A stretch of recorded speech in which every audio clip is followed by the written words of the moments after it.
Hello students, welcome back to our channel and today we are discussing our new chapter that is Age of Industrialization. क्या है sir as of industrialisation? इस chapter में हमें क्या पढ़ना है, क्या सीखना है इस चैप्टर में, ये चैप्टर कितना इंपॉर्टेंट है? तो सर ये चैप्टर आपका सिर्फ मिड टर्म तक इंपॉर्टेंट है, इसका और हमारा साथ भी कब तक है? मिड टर्म तक है इसका हमारा साथ। तो आज हम इस चैप्टर को कंप्लीट तरीके से एक ही वीडियो में पूरा एकदम कंप्लीट करने वाले हैं, वन शॉट वीडियो होने वाली है।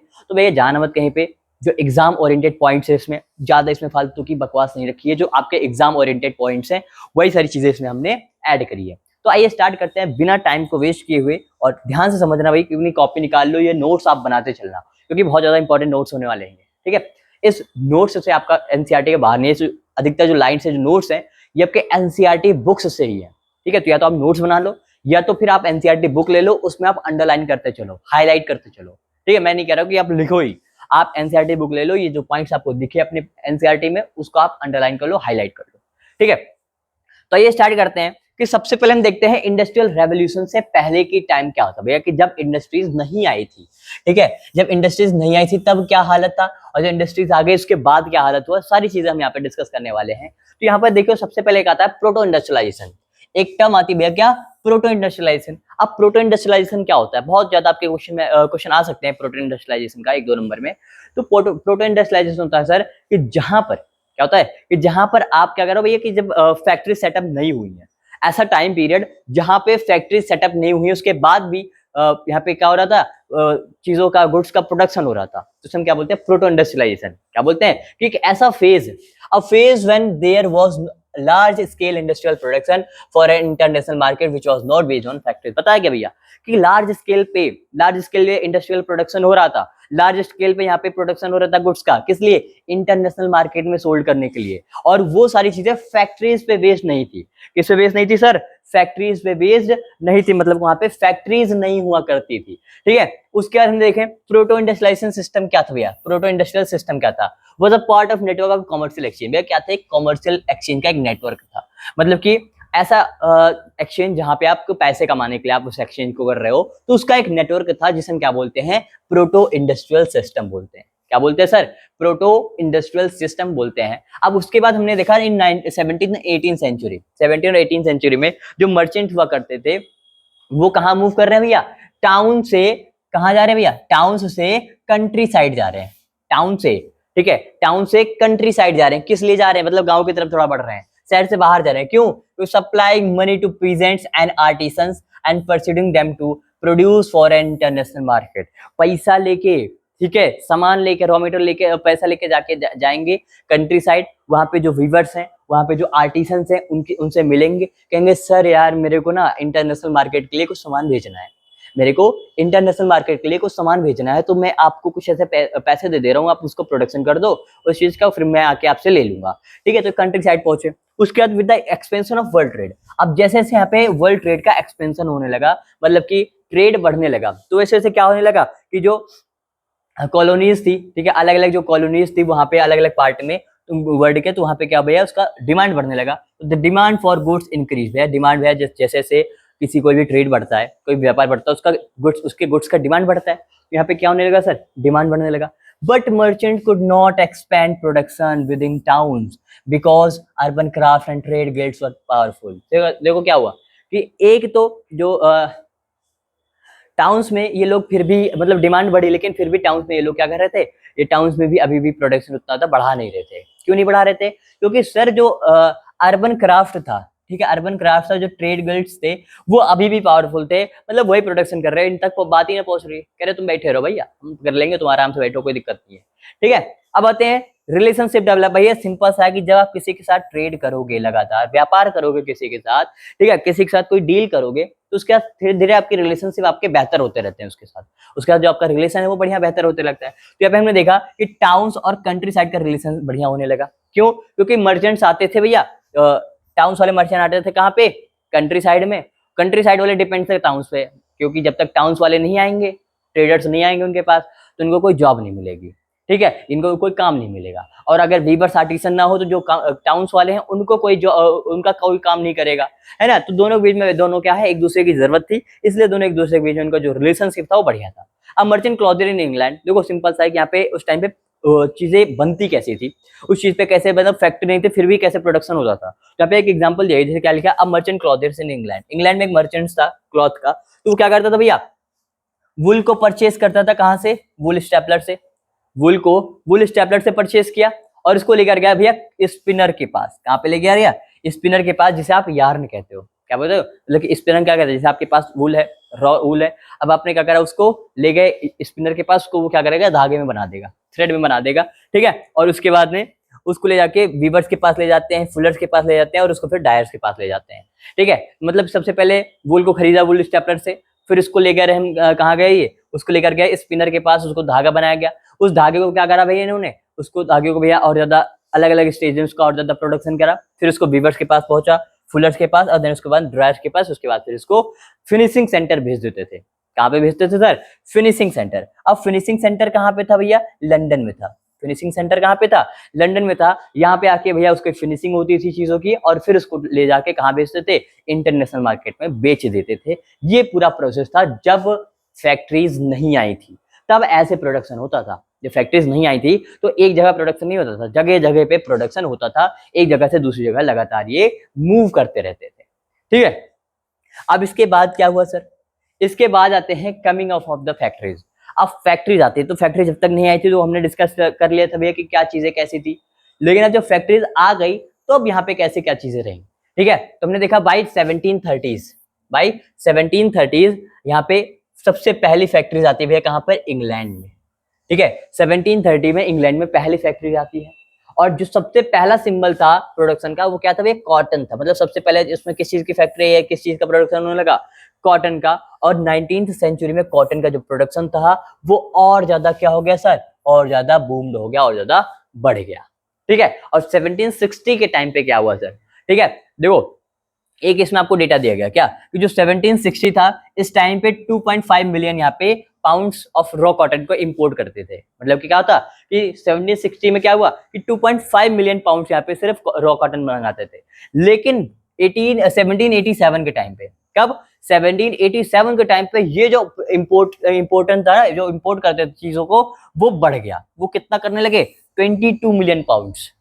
2.5 मिलियन पाउंड से सीधा 22 मिलियन पाउंड्स पे पहुंच गए। इसका क्या मतलब हुआ, इसका मतलब ये हुआ कि भैया प्रोडक्शन बहुत ज्यादा बढ़ गया था, उसकी डिमांड बहुत ज्यादा बढ़ गई थी मशीन्स के, फैक्ट्रीज के आने की वजह से। अ सीरीज ऑफ इन्वेंशन में उसके बाद भैया क्या हुआ, 18th सेंचुरी में लगातार यहाँ पे इन्वेंशन चालू हो गए, लगातार नई नई मशीन्स आने लगी जो एफिशिएंसी, काम के आपके एफिशिएंसीज को और आपके प्रोडक्शन प्रोसेस को बहुत ज्यादा इंक्रीज कर देती थी, बहुत ज्यादा बढ़िया करती थी, ठीक है। जब मशीन्स इन्वेंशन यहाँ पे होने लगे, और फिर यहाँ पे आते हैं कि चच्चा, इन चच्चा का क्या नाम था, रिचार्ड आर्कराइट।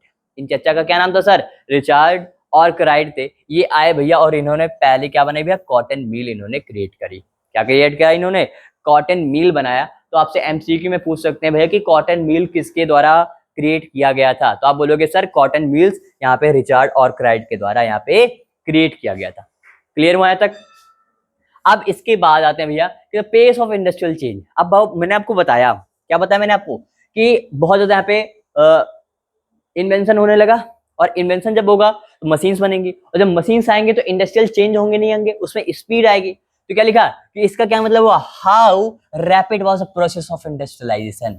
इंडस्ट्रियलाइजेशन का क्या यहाँ पे किस तरीके से बहुत स्पीड में यहाँ पे इंडस्ट्रियलाइजेशन हुआ। तो मैंने आपको बताया कि अधिकतर जो डायनेमिक इंडस्ट्रीज थी वो क्या थी भैया, वो कॉटन और मेटल्स की थी। किसकी थी, ब्रिटेन में अधिकतर जो इंडस्ट्रीज थी, जैसे ब्रिटेन में अधिकतर जो इंडस्ट्रीज थी वो किसकी थी, कॉटन की, और किसकी थी, और थी भैया मेटल्स की, कॉटन की और मेटल्स की थी। अब कॉटन हमने देखा कि 1840s के टाइम पे कॉटन सबसे आगे लीडिंग सेक्टर था। क्या था भैया, लीडिंग सेक्टर था, ठीक है। मतलब कि सबसे ज्यादा प्रोडक्शन किसका होता था, सबसे ज्यादा फैक्ट्री किसकी चलती थी, कॉटन की। लेकिन जब आयरन और स्टील आ गया सर, क्या गया, जब आयरन और स्टील इंडस्ट्री आ गई ना, तो कॉटन को कहा भैया तुम जाओ पीछे, अब मैं हूं आयरन, मैं हूं स्टील, मैं रेलवे एक्सपेंशन करूंगा, मैं रेलवे में बहुत ज्यादा मेरी यूज हो रही है, मेरी डिमांड है, अब तुम चले जाओ पीछे। तो आयरन स्टील इंडस्ट्री आ गई तो कॉटन थोड़ा उनसे पीछे हो गए। क्यों पीछे हुए, क्योंकि यहाँ पे रेलवेज का एक्सपेंशन हो रहा था, और रेलवेज के एक्सपेंशन में आयरन और स्टील की डिमांड बहुत ज्यादा होती है सर। रेलवेज अगर आप बना रहे हो भैया, ट्रेन है, पटरी है, ये सब क्या है, किस चीज से बने हैं, किससे बने भैया, ये सारी चीजें किससे बनी है, आयरन और स्टील से ही तो बनी है। ठीक है, तो इन सब चीजों का यहाँ पे डिमांड और ज्यादा बढ़ने लगा। ठीक है, अब हमने देखा कि 1873 के टाइम पे जो ब्रिटेन था उसने एक्सपोर्ट करा, मतलब बेचा कितना, आयरन स्टील कितना बेचा भैया, 77 मिलियन पाउंड्स का, मतलब सॉरी यूरो का, 77 मिलियन यूरो का यहाँ पे आयरन और स्टील बेचा, और ये डबल था किसके वैल्यू से, कॉटन के एक्सपोर्ट से डबल था।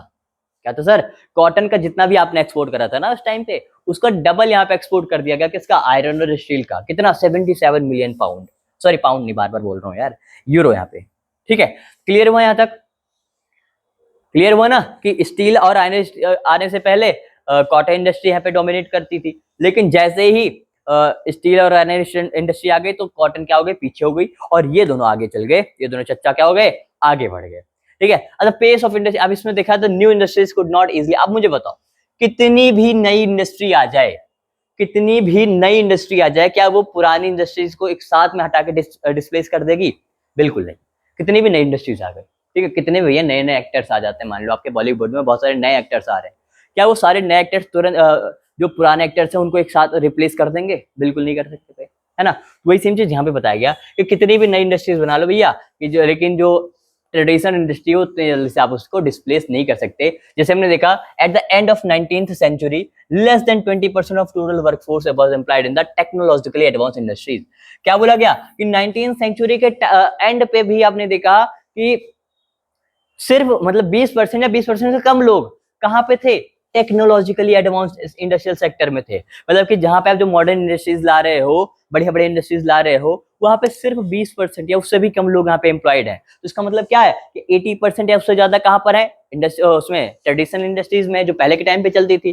ठीक है, textile was a dynamic sector but a large proportion of the output was produced not with in factories but outside the with in domestic unit. अब आपने देखा जो टेक्सटाइल यूनिट थी, कपड़े वपड़े जो प्रोड्यूस होते थे, वो बहुत ज्यादा बड़ी बहुत डायनेमिक इंडस्ट्रीज थी, है ना, बहुत बड़ी इंडस्ट्री थी, लेकिन फिर भी वहां का जो उसका प्रोडक्शन था ना, उसका प्रोडक्शन अधिकतर कहां पे था, मशीन फैक्ट्रीज में नहीं होता था, उसका प्रोडक्शन आउटसाइड होता था, मतलब कि लोग घर से अपने हाथों से करते थे। ठीक है, उसके बाद में देखा the pace of change the traditional industry was not set by the steam powered cotton और the metals industries but they did not remain entirely stagnant either. ठीक है, क्या बोला गया, क्या मुझे बताओ कि इतना ज्यादा भैया तेजी यहाँ पे कितना भी पेस ले आए, लेकिन वो ट्रेडिशनल इंडस्ट्री के सामने उतना तेज वो नहीं चल पा रहे थे। अब लोग जो टेक्नोलॉजिकली एडवांस इंडस्ट्रीज थी उसको अडॉप्ट क्यों नहीं कर रहे थे, बताओ भैया क्यों नहीं कर रहे थे, क्योंकि देखो टेक्नोलॉजिकली यहाँ पे चेंज क्यों नहीं हो रहा था, क्योंकि सबसे पहले हमने देखा कि जो नई टेक्नोलॉजी थी क्या थी सर, वो एक्सपेंसिव थी। क्या थी वो, एक्सपेंसिव थी, यहाँ पे इनको एक्सपेंस ज्यादा देना पड़ता था, पैसे ज्यादा देने पड़ते थे। अगर मशीन टूट गई भैया, अगर मशीन टूट गई तो उसके रिपेयर कॉस्ट भी बहुत ज्यादा महंगे थे। क्या थे उसके रिपेयर कॉस्ट महंगे गए, टूट गई या बिगड़ गई तो उसे रिपेयर कॉस्ट कौन करेगा, है ना।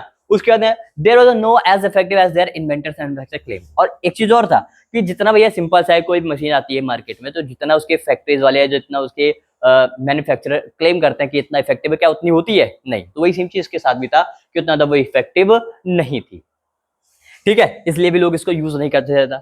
अब hand labour and steam power, hand labour और स्टीम पावर, हैंड लेबर मतलब कि जो हाथों से आप काम कर रहे हो, और स्टीम पावर जो आप मशीनों से काम कर रहे हो, उसमें क्या है यहाँ पे क्या था यहाँ पे कंडीशन, तो हम देखते हैं फटाफट। तो हमने देखा in Victorian Britain there was no shortage of human labour. आपने देखा कि विक्टोरियन ब्रिटेन में ह्यूमन लेबर का बिल्कुल भी शॉर्टेज नहीं था, मतलब कि यहाँ पे इतने ज्यादा लोग भरे पड़े थे कि शॉर्टेज ही नहीं था बिल्कुल भी। Hence industrialist did not want to introduce. अब मैं बता रहा हूँ कि कहीं पर इतने ज्यादा लोग भरे पड़े हैं, कहेंगे मालिक हमको काम दे दो, बस हमको कम पैसे में काम दे दो, तो बताओ क्या वहां पे मशीन कोई लगाएगा, नहीं लगाएगा ना। तो वही सेम चीज तो यहाँ पे था, इतना ज्यादा लोग भरे पड़े थे, और लोग भरे पड़े थे इस वजह से उनके वेजेस भी कम थे, और जब वेजेस कम थे तो जो इंडस्ट्रियलिस्ट हैं उनको क्या चाहिए, उनको चाहिए भाई कम वेजेस में हमारा काम ज्यादा हो जाए, तो उनको कम पैसे में काम ज्यादा करवाते थे, और फिर इसी वजह से क्या करते थे भैया, मशीन यूज नहीं करते थे।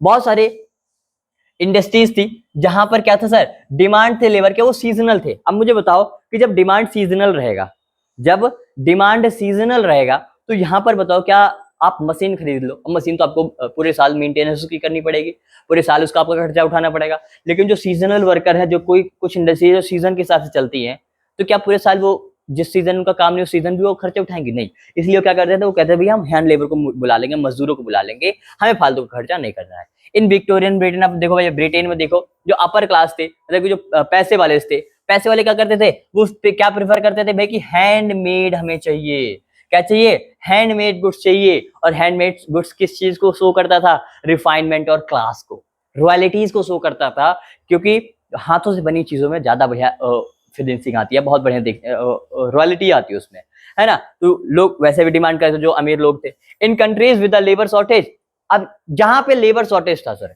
जहां पे लेबर शॉर्टेज था तो वहां पे मशीन यूज होते थे, वहां पे मैकेनिकल पावर यूज होता था, ताकि वहां पे जो ह्यूमन लेबर है उनकी नीड को कम किया जाए। मतलब कि जैसे कहीं पे जहाँ पे लेबर भरे पड़े हैं वहां पे मशीन यूज नहीं करते थे उतना, लेकिन जहाँ पे लेबर नहीं है तो वहां पे उनकी भाई मजबूरी है, क्या यूज करेंगे, मशीन यूज करेंगे। ठीक है, तो यहाँ पे हमने देखा कि यहाँ पे कोई प्रॉब्लम ना आए ह्यूमन हैंड्स को, मतलब यहाँ पे हायर करने के लिए, मतलब इंसानों को हायर करने के लिए कोई प्रॉब्लम ना आए, इसलिए क्या करते थे भैया, मैकेनिकल पावर का यूज करते थे जहाँ पे लेबर के शॉर्टेज थे। ठीक है, अब इसके बाद आते हैं लाइफ ऑफ द वर्कर्स। भैया वर्कर्स की लाइफ कैसी हुआ करती थी उस टाइम पे, तो हमने देखा labours were available in abundance, मतलब बताओ कि भैया लेबर्स एकदम बहुत है, अमाउंट में एकदम प्रेजेंट है, इतना ज्यादा नंबर में प्रेजेंट है कि काम खत्म हो जाता था, लेबर ना खत्म होते हैं। तो उसके बाद आते हैं in the market which affect the levels of the worker, और ये भी जो सिंपल सा है कि जब वर्कर कम होते हैं ना वो भी इफेक्ट करते हैं मार्केट को, और बहुत ज्यादा लेबर होते हैं तो वो भी इफेक्ट करते हैं मार्केट को। ठीक है, यहाँ पे जो वर्कर्स हैं उनके लाइफ को यहाँ पे इफेक्ट हो रहा था। The actual possibility of getting job, अगर आप देखो सिंपल सा है कि अगर उस टाइम पे इतना ज्यादा लेबर्स थे और अगर आपको जॉब चाहिए, जैसे आज के टाइम पे भैया बहुत ज्यादा कॉम्पिटिशन जॉब लेने में, है ना, तो उस टाइम पे अगर आपको जॉब चाहिए तो या तो आपका कोई नेटवर्क होना चाहिए, आपको कोई फ्रेंडशिप का नेटवर्क होना चाहिए, आपका कोई दोस्त होना चाहिए, ठीक है, या तो आप कोई रिलेशन आपका होना चाहिए, ठीक है, मतलब आपका कोई जान पहचान होना चाहिए, तब आपको जॉब मिलेगी। ऐसे नहीं कि आप किसी भी उठा के लाके जॉब पे रख लोगे, नहीं, आप पहले जाओ उसमें देखोगे आपकी कोई जान पहचान है कि नहीं, आपका कोई दोस्त है कि नहीं, आपका कोई रिश्तेदार है कि नहीं है, अगर ऐसा है तब आपको जॉब मिलेगी। ठीक है, और seasonal worker in the many industries mean prolong period without work, और जो सीजनलिटी है भैया वर्क की, कभी कभी क्या होता है कुछ वर्क होता है जो सीजन के हिसाब से चलते हैं ना, और वो क्या करते हैं जब सीजन के हिसाब से चलेंगे तो क्या होगा सर, क्या होगा कि जब उनका सीजन खत्म हो जाएगा तो वो जॉबलेस हो जाते हैं। क्या हो जाते हैं सर, वो जॉबलेस हो जाते हैं। एक टाइम था तो भाई बहुत बिजी थे, लेकिन एक टाइम ऐसा आया कि वो जॉबलेस हो गए, क्यों, क्योंकि उनका सीजन चला गया काम का। ठीक है, अब हमने देखा 19th सेंचुरी में वेजेस इंक्रीज कर दिए गए, क्या कर दिए गए भैया, वेजेस इंक्रीज कर दिए गए कि चलो ठीक है थोड़ा भी यहाँ पे हेल्प हो जाएगी, लेकिन वेजेस इंक्रीज हुई साथ में प्राइस भी तो बढ़ गई सर, वेजेस इंक्रीज हुई लेकिन साथ में प्राइस भी तो बढ़ गई। अब मुझे बताओ कि आपकी सैलरी मैं बढ़ा दूं, आपकी पॉकेट मनी आपके मम्मी पापा की बढ़ा दें, ठीक है, और उस पॉकेट मनी को बढ़ते हुए साथ में आपकी महंगाई बढ़ जाए आपके आसपास में, तो क्या बताओ पॉकेट मनी आपके लिए सफिशिएंट होगी, नहीं, जितना पहले थी उतनी रह जाएगी, है ना। तो वही सेम चीज यहाँ पे लोगों के साथ हुआ। आपने देखा in economic period of economic slums, like आपने देखा 1830s के टाइम पे क्या था भैया, 1830s के टाइम पे जो अनएम्प्लॉयड थे वो कितने थे भैया, 30% से 75% थे डिफरेंट रीजन में, मतलब अलग अलग, कहीं पे 35%, कहीं पे 75% लोग क्या थे, अनएम्प्लॉयड थे। क्या थे सर, अनएम्प्लॉयड थे, मतलब इनके पास पैसे ही नहीं थे। और उसके बाद आती है भैया स्पिनिंग जेनी आ जाती है, उसके बाद आती है स्पिनिंग जेनी आ जाती है। स्पिनिंग जेनी क्या थी, एक ऐसी डिवाइस थी, एक ऐसी डिवाइस थी जो जेम हारग्रीव्स के द्वारा बनाई गई। ठीक है, स्पिनिंग जेनी क्या थी सर, एक ऐसी डिवाइस थी जो है जेम्स हारग्रीव्स के द्वारा बनाया गया। कब बनाया गया भैया, 1764 में। अब ये मशीन थी क्या, ये मशीन थी क्या, तो सिंपल सा बेटा ये एक ऐसी मशीन थी जहां पे आप थ्रेड्स बनाते थे, आप धागा बनाते थे, है ना, स्पिनिंग करके। आप पहले क्या था, हाथों से बनाते थे, बाद में क्या हो, जब ये मशीन आ गई तो कई सारे लोगों का काम ही खत्म कर देते थे अकेले ही। ठीक है, तो स्पिनिंग जेनी आई और इसकी वजह से क्या हो गया, रिड्यूस हो गया लेबर डिमांड। अब लोग डिमांड लेबर में कम करने लगे, भैया कहने लगे अब तो हम लेबर डिमांड करेंगे ही नहीं, हम लेबर डिमांड करेंगे नहीं, हमें पास तो मशीन आ गई सर, पहले हाथों से आप धागा बनाते थे, ज्यादा जरूरत थी, अब एक ही मशीन कई लोगों का काम कर दे रही है, तो हमें तो चाहिए ही नहीं। तो यहाँ पर क्या हो गया, जब ये मशीन आई तो कई बार इसके लिए जो वुमेन्स थे उन्होंने कई सारे मूवमेंट भी किए, वुमेन ने आंदोलन भी करने शुरू कर दिए। क्यों, क्योंकि उनकी भी तो जॉब जा रही थी, इस मशीन के आने से उनकी भी तो जॉब जा रही थी, उनको भी तो कोई नहीं पूछ रहा था, क्योंकि भाई मशीन आ गई उससे काम कर लेंगे, तुम्हारी तो जरूरत ही ना है, जल्दी करेगी मशीन काम, है ना। आफ्टर 1840s, अब 1840s के बाद क्या हुआ कि बिल्डिंग एक्टिविटीज, अब देखो सिंपल है, यहाँ पे बिल्डिंग एक्टिविटीज आई। ठीक है, बिल्डिंग आई भैया, रोड बनने लगे, ठीक है, रोड बनने लगे। क्यों? क्योंकि यहाँ पे जो रोड बनने भैया, इंफ्रास्ट्रक्चर बनने लगे, तो लोगों के पास काम आ गया, लोगों के पास अपॉर्चुनिटी आ गई भैया कि चलो रोड बन रही है, हाँ काम कर लेते थोड़ा, है लेबरगिरी कर लेंगे। जैसे किस चीज में लेबरगिरी मिलेगी उनको, वे किस चीज के काम के लिए उनको बुलाते थे, वे किसी चीज से टनल्स बनाना है, डक करना है, ड्रेनेज बनाना है, सीवर्स बनाने हैं, ठीक है। मतलब कि भाई सिंपल सा है, रोड बनाना है, बिल्डिंग बनाना है, तो इसमें जो काम होता है आपको पता ही होगा, है ना। तो उसके लिए इनको अपॉर्चुनिटी मिली, कई सारे लोगों को पे एम्प्लॉयमेंट मिला लेबर्स को, ठीक है। The numbers of worker employed in the transport industry. अब आपने देखा कि ट्रांसपोर्ट इंडस्ट्रीज में जो वर्कर्स के नंबर्स थे वो बढ़ गए थे, ठीक है। मतलब कि 1840s में जो थे उसका डबल हो गया 30 साल बाद, मतलब कि लगातार वो 30 साल के गैप पे लगातार उसके नंबर्स बढ़ते गए। कहाँ पे? ट्रांसपोर्ट इंडस्ट्रीज में। कहाँ पर? ट्रांसपोर्ट इंडस्ट्रीज में, ठीक है। अब आते हैं इंडस्ट्रियलाइजेशन इन द कॉलोनीज, ठीक है। Industrialisation in the colonies, colonies में इंडस्ट्रियलाइजेशन कैसे हुआ। अब हमें इसमें सबसे पहले पढ़ना है कॉलोनीज का मतलब क्या हुआ। कॉलोनीज का मतलब हुआ ऐसा एरिया जो ब्रिटिशर्स के द्वारा कब्जा किया गया हो, ब्रिटिशर ने उन्हें अपनी कॉलोनी बना के रखा हो, ठीक है। तो आते हैं एज ऑफ इंडियन टेक्सटाइल।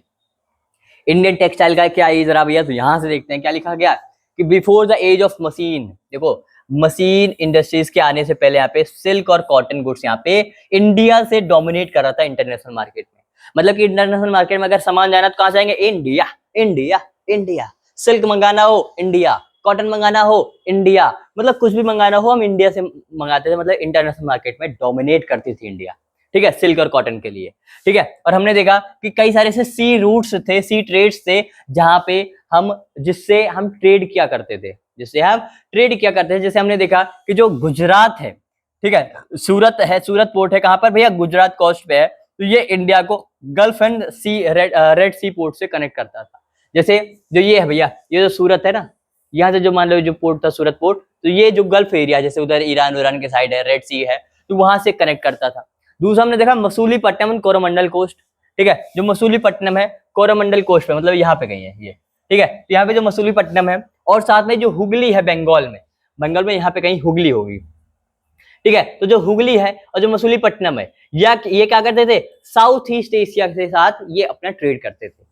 क्या करते थे? साउथ ईस्ट एशिया के साथ ट्रेड किया करते थे। लेकिन लेकिन लेकिन जब यूरोपियन कंपनीज यहां पर आती हैं सर, यूरोपियन कंपनीज को जब पावर मिलती है सर, तो first securing a variety of consensus of the local codes, ठीक है। और फिर इनको क्या मिल जाती है सर? मोनोपोली मिल जाती है राइट टू ट्रेड की। मतलब कि यूरोपियन कंपनीज को बोल दिया गया भाई कि ट्रेड सिर्फ आप करोगे और कोई ट्रेड नहीं करेगा, ठीक है। द रिजल्ट, इसका रिजल्ट क्या आया कि हमारे जो यहाँ के ओल्ड पोर्ट्स थे, हमारे यहाँ के जो पुराने पोर्ट्स थे सूरत के, हुगली के, ये क्या हो गए सर? डिक्लाइन हो गए।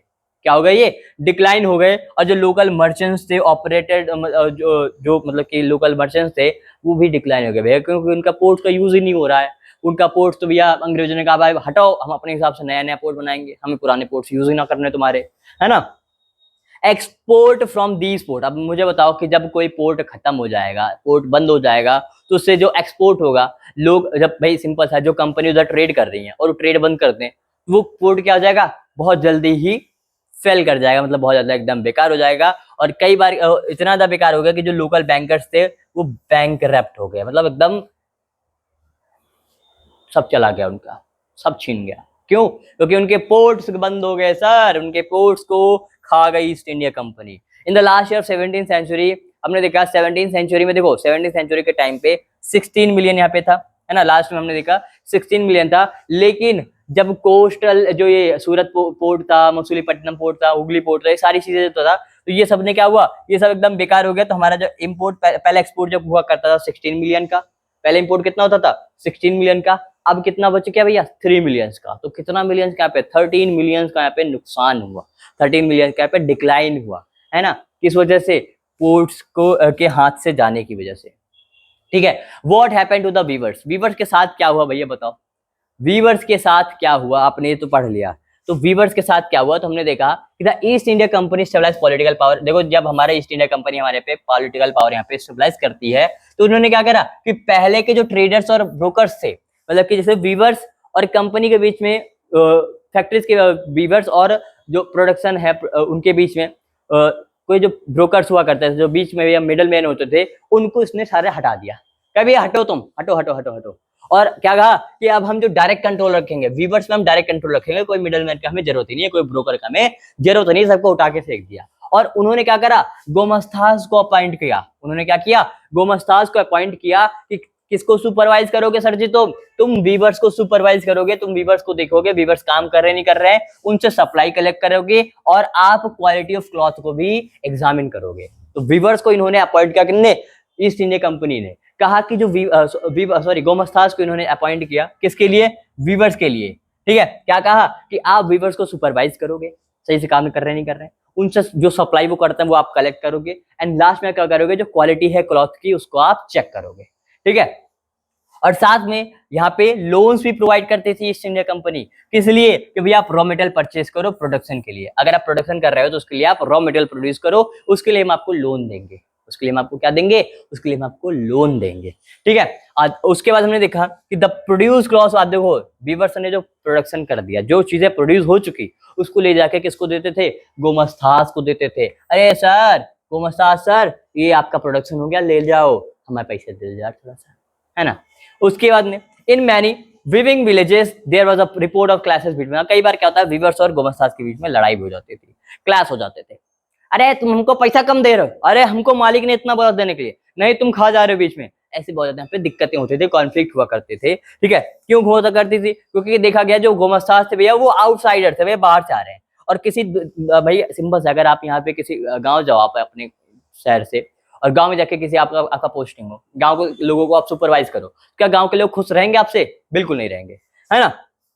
जो price weavers receive from the companies of the miserably low, मतलब सिंपल से बोला गया कि एक बात और थी कि जो वीवर्स थे वो इसलिए भी गुस्सा थे क्योंकि उनको पैसे बहुत कम मिलते थे, उनको पैसे बहुत कम मिलते थे जो कंपनी उनको देती थी वेजेस उनके। ठीक है, अब उसके बाद आते हैं सर, मैनचेस्टर्स इंडिया कब आए भैया, मैनचेस्टर इंडिया कब आते हैं, क्या कहा मैनचेस्टरों ने। ठीक है, कौन थे मैनचेस्टर्स। ठीक है, तो हमने देखा as cotton industries develop in England, भैया इंग्लैंड में जिस हिसाब से कॉटन इंडस्ट्रीज बढ़ी, ठीक है, इंडस्ट्रियल ग्रुप्स यहाँ पे pressurise the government to impose import duties. क्या बोला, जैसे मान लो इंग्लैंड है, अब इंग्लैंड में यहाँ पे ग्रोथ हो गया भैया इंडस्ट्रियल ग्रुप, यहाँ पे कॉटन इंडस्ट्रीज का। अब यहाँ पे जो इंडस्ट्रियल ग्रुप है वो गवर्नमेंट को जाकर कहेगी कि सर अब कोई भी इसमें इंपोर्ट करेगा, कोई भी बाहर से कोई सामान हमें हमारे यहाँ पे इंग्लैंड में मंगाएगा, तो उस पे आप क्या लगा दोगे, उस पे आप लगा दोगे क्या, इम्पोर्ट ड्यूटीज लगाओगे, आप इम्पोर्ट ड्यूटीज लगाओ कॉटन पे। ठीक है, जिससे जो मैनचेस्टर्स हैं, जो आपके इंग्लैंड की जो फैक्ट्री है मैनचेस्टर, वो क्या कर सके, वो ब्रिटेन में बिना कोई कंपटीशन के सामान बेच सके, बिना कोई कंपटीशन के सामान बेच सके। सिंपल सा कि जब आपके देश में कोई बाहर से आके सामान नहीं बेचेगा, सिर्फ आप रहोगे, तो आपका प्रॉफिट ज्यादा होगा, आपका सेल्स ज्यादा होंगे। वही सेम चीज किसने कहा, उसने कहा भैया किसने, मैनचेस्टर्स ने। ठीक है, और उसके बाद में जो ईस्ट इंडिया कंपनी थी, उन्होंने British manufacturers in the Indian market as well, और फिर ये लोग चले आए इंडिया, ईस्ट इंडिया कंपनी चली आई भैया इंडिया, और जो ब्रिटिश मैन्युफैक्चरर्स के जो गुड्स थे, मतलब कि जो ब्रिटेन में गुड्स बनते थे, उसको लाके इंडियन मार्केट में बेचना शुरू कर दिया। कहा भैया मशीन से बने गुड्स, मशीन से बने गुड्स, सस्ते गुड्स, बहुत अच्छे गुड्स, कलरफुल गुड्स, है ना, तो ये लाके यहाँ पे बेचने लगे इंडियन मार्केट में। ठीक है, 10 कॉटन वीवर्स अब जब इंडिया में आए, तो जो कॉटन के जो वीवर्स थी वो बहुत ज्यादा प्रॉब्लम्स यहाँ पे फेस करने लगे। कैसे फेस करने लगे, कि सिंपल सा है कि इनका जो एक्सपोर्ट मार्केट था वो क्या हो गया, कोलैप्स हो गया। ठीक है, क्योंकि हमारे यहाँ पे ही इतना ज्यादा मैनचेस्टर के लोग इम्पोर्ट कर रहे थे, हमारे यहाँ पे इतने ज्यादा मैनचेस्टर के सामान आ रहे थे, मतलब बाहर के सामान आ रहे थे, ब्रिटिशर्स के गुड्स आ रहे थे, कि हमारा सामान कोई पूछ ही ना रहा था। ठीक है, और साथ में availability of lower cost cotton goods production by the machines. अब मुझे बताओ, सेम वही सेम एक पड़ा है, कॉटन की शर्ट है, उसको हाथों से बनाया गया, दूसरा क्या वो मशीन से बना, मशीन से सस्ता हो गया, सेम कपड़े का सामान क्या हो, मशीन से सस्ता हो गया, तो लोग किसको खरीदेंगे, मशीन वाले को। वही सेम चीज था भैया कि मशीन वालों को ज्यादा यहाँ पे लोग प्रिफरेंस देने लगे, मशीन वाले सामान ज्यादा लोग खरीदने लगे। ठीक है ठीक है, by the end of 19th century, अब हमने देखा इतना ज्यादा प्रॉब्लम थी, तो 19th सेंचुरी के एंड में क्या हो गया, फैक्ट्रीज इंडिया बिगन प्रोडक्शन, और यहाँ पे फैक्ट्रीज यहाँ पे बनी। ठीक है, इतना ज्यादा प्रोडक्शन हुआ कि यहाँ पे पूरा मार्केट भर गया, यहाँ पे पूरा मार्केट भर गया, किससे, मशीन मेड गुड्स से, जिससे यहाँ के जो वीवर्स थे, यहाँ के जो लोकल वीवर्स थे, उनको दिक्कतों का सामना करना पड़ा। उनको क्या करना पड़ा सर, दिक्कतों का सामना करना पड़ा। क्लियर हुआ। अब फैक्ट्रीज कम अप, ठीक है, फैक्ट्रीज कब आई भैया, कौन कौन सी फैक्ट्रीज कब आती है, ये आपको एक चार्ट बना के दे दिया है हमने, ठीक है। क्या है, जैसे हमने देखा कि ईयर 1854 में क्या आया, फर्स्ट कॉटन मिल आया बॉम्बे में। 1855 में क्या आ गया, फर्स्ट जूल मिल आई बॉम्बे में, ठीक है, बंगाल में, सॉरी कहाँ पे आई, बंगाल में। 1862 में क्या गया, फोर्थ कॉटन मिल्स आ गई। 62 में क्या गया, another jute mill come up यहाँ पे आ गई। 1860 में क्या गया, Elgin mills was started in Kanpur, Kanpur में यहाँ पे एक मिल स्टार्ट हुई। 1861 में क्या हुआ sir, first cotton mill of Ahmedabad, Ahmedabad में फर्स्ट कॉटन मिल्स आई। और 1874 में क्या हो गया, first spinning and weaving mills of the Madras began production. तो ये कुछ आपके इंडिया में कौन कौन सी मिल कब आई, ये आपके यहाँ पे कुछ डेटा दिए गए हैं। अब आते हैं यहाँ पे एंटरप्रेन्योर्स जो हमारे यहाँ पे देश के थे, जो व्यापारी थे, उनके नाम, जो बड़े बड़े व्यापारी थे, जैसे हमने देखा बंगाल में कौन थे सर, द्वारकानाथ टैगोर थे। बंगाल में कौन थे सर, द्वारकानाथ टैगोर थे, ठीक है, जो इन्होंने चाइना ट्रेड, मतलब चाइना से काफी ज्यादा ट्रेड किया था। बॉम्बे में कौन थे सर, पारसीज, लाइक हमने देखा दिनसॉप पेटिट, और कौन थे, जमशेद नरसवन जी टाटा, ठीक है। इन्होंने बहुत ज्यादा इंडस्ट्रियल एम्पायर्स यहाँ पे बड़ा बड़ा खड़ा किया, मतलब सिंपल सा है कि बहुत ज्यादा इंडस्ट्रीज इन्होंने बनाया यहाँ पे। After the colonial power came in the power, Indian businessman were barred from the trading with the Europe in the manufactured goods.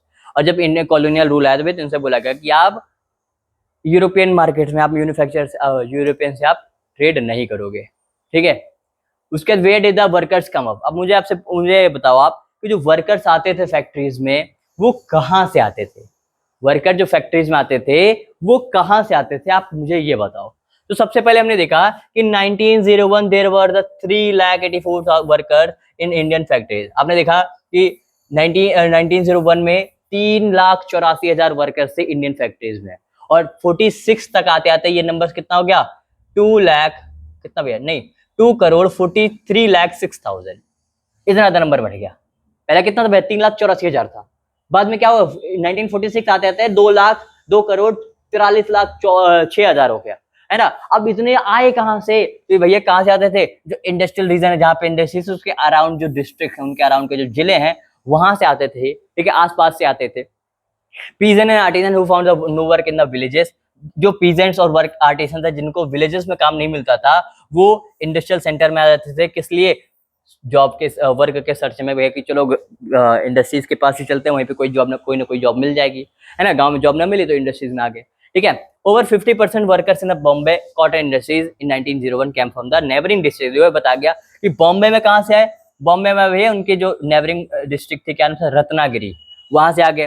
Kanpur में भैया, कानपुर के जो आसपास के जो लोग थे, वो भैया कानपुर विलेज से कानपुर इंडस्ट्रीज में चले गए, है ना। तो मतलब आसपास के लोग हैं इसमें जाते थे, ठीक है। Often most mill workers move between the villages and cities, returning their village home during the harvest phase. अब कई बार जो क्या होता है कि आपके इंडस्ट्रीज में कुछ वीवर्स काम कर रहे हैं, इंडस्ट्री यहाँ पे आर्टिसंस काम कर रहे हैं, और जब कोई हार्वेस्ट का महीना आ गया, मतलब फसल काटने का महीना आ गया, कोई फेस्टिवल आ गया, तो उस टाइम पे वो भाग जाते थे गाँव, क्योंकि गाँव में भी तो काम करना है उन्हें, है ना। Industrialist usually employed as jobber to get new recruit. अब जो इंडस्ट्रियलिस्ट है, जैसे मान लो मैं इंडस्ट्रियलिस्ट हूँ, और मैंने अगर मुझे कोई किसी को अपने नए किसी को रिक्रूट करना, किसी को भर्ती करना, तो मैं तो डायरेक्ट जाऊंगा नहीं कि भैया जाऊं और किसी को भर्ती कर लूं, नहीं। हमने क्या अपॉइंट करा है, हमने रख रखा है जॉबर्स। जॉबर्स का क्या काम था, जॉबर्स का काम था कि कोई नया रिक्रूट्स आता है तो उसको जॉब देना, कोई नया रिक्रूट्स आता है तो उसको जॉब देने का काम किसका था भैया, जॉबर्स का, ठीक है। अब the peculiarities of the industrial growth, इसमें क्या था, मतलब था तो European managing agencies stabilise tea and coffee plantation, acquiring the land at a cheap rates from the colonial government. जो यूरोपियन थे भैया, वो क्या करते थे, बहुत सारे यहाँ पे एजेंसीज बनाते थे, टी और कॉफी प्लांटेशन बनाते थे, और जो लैंड थी उसको बहुत सस्ते रेट में कॉलोनियल गवर्नमेंट से ले लेते थे। सस्ते रेट में कॉलोनियल गवर्नमेंट से जमीन ले लिया, ठीक है, और फिर उस पर अपना टी कॉफी प्लांटेशन करते थे, ठीक है। उसके बाद by the first decade of the 20th century the swadeshi movement promote the Indian industries. अब हमने देखा 20th सेंचुरी के फर्स्ट डिकेड में हमने देखा क्या, हमने स्वदेशी मूवमेंट चलाया। फिर हमने क्या करा, हमने कहा स्वदेशी मूवमेंट चलाएंगे, हमें इंडस्ट्रियल बाहर की चीजों का यूज नहीं करना है, हमें अपने देश में बनी चीजों का यूज करना है। जिसने क्या करा, इंडियन इंडस्ट्रीज को क्या कर दिया भैया, प्रमोट करने लगे। इंडियन इंडस्ट्रीज को यहाँ पे बढ़ावा मिल गया, बढ़ोतरी हो गई इनकी। 1906 में आते आते क्या हो गया, एक्सपोर्ट ऑफ इंडियन यार्न, जो इंडियन का जो यार्न था, यार्न मतलब क्या भैया, थ्रेड, जो धागा, वो कहाँ जाने लगा भैया, चाइना भेजने लगे। Decline since produce from the Chinese and Japanese mills flooded the Chinese market, ठीक है। और ये डिक्लाइन हो गया था भैया किस टाइम पे, हमने देखा जब चाइनीज जापानीज मिल्स आ गई थी चाइनीज मार्केट में, तो उस टाइम पे हमारा यहाँ पे क्या हो गया था भैया, डिक्लाइन हो गया था, ठीक है। During the first world war first world war के टाइम पे क्या हो सर, जो ब्रिटिश मिल्स थे, जो ब्रिटिश इंडस्ट्रीज थी, वो बिजी थी वॉर प्रोडक्शन करने में। क्या करने में भैया, वॉर प्रोडक्शन करने, मतलब कि आर्मी के लिए जो भी चीजें प्रोडक्शन करना है वो ब्रिटिश वाले कर रहे थे, ठीक है। Manchester import Indian decline. अब जो मैनचेस्टर भैया बताओ, जो ब्रिटिशर्स थे वो लड़ाई करने में लगे हैं, अपने सैनिकों के लिए, आर्मीज के लिए चीजों प्रोडक्शन करने में लगे हैं, तो क्या दूसरे देश में कोई एक्सपोर्ट करेंगे, कुछ नहीं करेंगे। तो मतलब हमारे इंडिया में इनका इंपोर्ट क्या हो गया सर, इनका इंपोर्ट कम हो गया, और जब कम हो गया इनका इंपोर्ट, तो हमारी इंडिया की इंडस्ट्रीज को मौका मिल गया, अपॉर्चुनिटी मिल गई भैया कि अब हम आगे बढ़ेंगे। क्या होंगे, अब हम आगे बढ़ेंगे। After the war Manchester could never capture its old position। भैया जब वॉर खत्म हुआ तो उनको लगा था भैया वो कोई बात नहीं, इंडियन इंडस्ट्रीज को आगे बढ़ने दो, बाद में वॉर खत्म होते ही हम उसको कब्जा कर लेंगे, फिर से वापस कर लेंगे। तो ऐसा हुआ ही नहीं, एक बार उनकी पोजीशन गई तो गई, ठीक है, फिर उनको कोई पूछता ही नहीं उसके बाद, है ना। अब seasonal nature of production, seasonal nature of production क्या है भैया कि कई सारे से प्रोडक्शन होता है, कई सारे प्रोड्यूसिंग इंडस्ट्रीज होती हैं जो क्या कहते हैं सीजन के हिसाब से हो जाता है। जैसे हमने देखा लार्ज इंडस्ट्रीज जैसे such as jutes and sugar, ठीक है, जूट्स एंड शुगर जो है वो सीजनल फैक्टर्स पे डिपेंड करते हैं। And nature of raw material simple सब है कि ये क्या है, जूट्स है हर सीजन में तो मिलेगा नहीं, शुगर है वो हर सीजन में तो मिलेगी नहीं, तो इनके लिए क्या है भैया, सीजनल इंडस्ट्रीज है। रॉ मटेरियल क्या है, varies leading to production fluctuations for the year. अब बताओ भैया, अगर आपको रॉ मटेरियल मिल रहा है तभी आप प्रोडक्शन करोगे। रॉ मटेरियल अगर आपका रॉ मटेरियल जो है सीजन के हिसाब से डिपेंड है, रॉ मटेरियल अगर आपको सीजन के हिसाब से डिपेंड है, तो क्या बताओ आप प्रोडक्शन कर पाओगे उसका, नहीं कर पाओगे ना। बिकॉज ऑफ, जैसे हमने देखा यहाँ पे मैंगो है, अब क्या जो मैंगो है वो साल के 12 महीने चलता है, नहीं ना, कुछ ही महीने चलता है, अभी तो कुछ ही महीने तो मैंगो शेक मिलता है ना। तो because of this production can not be maintain evenly yearly around, मतलब सिंपल सा भी बताया बेटा कि इसी वजह से पूरे साल तक एक ही तरह से आप प्रोडक्शन नहीं कर सकते थे, उसमें फ्लक्चुएशन आती रहती थी। अब जैसे हमने देखा मार्केट फॉर गुड्स, कई सारे यहाँ पे देखा कि कौन कौन सी मार्केट से गुड्स के लिए, तो new consumer created through the advertise. अगर मुझे बताओ, आप अगर कोई बिजनेस कर रहे हो और उस बिजनेस में अगर आपको लोगों को ऐड करना है, तो आप क्या करोगे, एडवर्टाइजमेंट करोगे। क्या करोगे सर, एडवर्टाइजमेंट करोगे। तो वही सेम चीज यहाँ पे एडवर्टाइजमेंट करा जाने लगा, न्यूज़पेपर्स में एडवर्टाइजमेंट देने जाने लगे, मैगजीन्स में, होर्डिंग्स में, स्ट्रीट वॉल्स में, टेलीविजन स्क्रीन पे, यहाँ पे आप एडवर्टाइजमेंट देने जाने लगा कि ताकि यहाँ पे हमारा जो गुड्स है वो मार्केट में और ज्यादा बिके, ठीक है। कई बार क्या होता है कि स्वदेशी मूवमेंट का जो हमारा था वो भी इसी हिसाब से हमने फैलाया, ठीक है। स्वदेशी मूवमेंट मतलब कि जो हम अपने इंडिया का है, या सिंपल सा अगर आप कोई सामान खरीदने जाते हो और उसमें लिखा रहता है मेड इन इंडिया, तो आपको और ज्यादा अच्छा लगता है कि हाँ भाई चलो ठीक है, made in India, made in Bharat, make in India, सारी चीजें है ना।